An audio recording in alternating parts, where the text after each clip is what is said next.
Today we celebrate the memorial of Our Lady of Seven Dolores, or as I've sometimes humorously, mistakenly heard it referred to as Our Lady of $7. It's also known by the name of Our Lady of Sorrows. And this feast has great roots in the Bible and the scriptures, which we'll see in a second, but it has a sort of interesting history.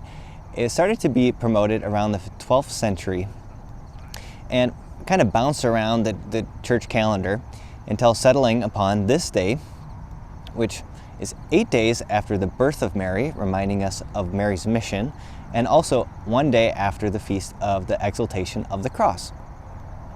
Now, how it came to be on this day also has an interesting history because it was promulgated by Pope Pius VII. Now, Pope Pius VI, this pope right before him, was pope when Napoleon was in power, and Napoleon actually invaded Rome and took Pope Pius VI prisoner, and Pope Pius VI died in prison.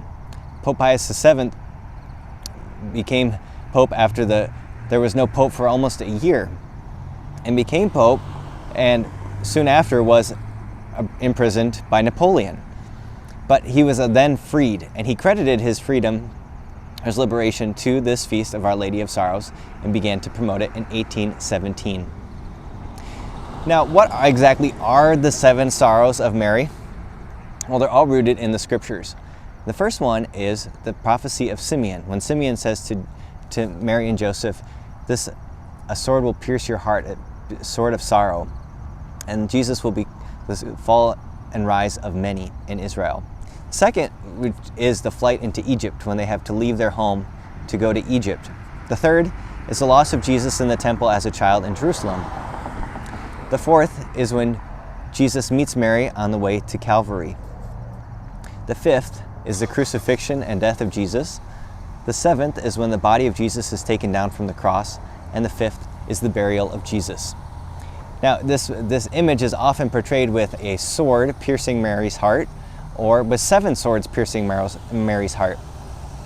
Now, even though this is the celebration of the 7 sorrows of Mary, I'm sure there are lots of other sorrows that were hidden, that weren't known to the world. So too for us, there are sorrows that are public, and there are many sorrows that we hold privately in our hearts. And each of them can be united with Christ. Christ invites us to unite our sorrows with His today, and reminds us in the celebration of Our Lady of Seven Dolores, Lady of Sorrows, that our sorrows are worth far more than $7. Our sorrows, when united with Christ, have an eternal reward.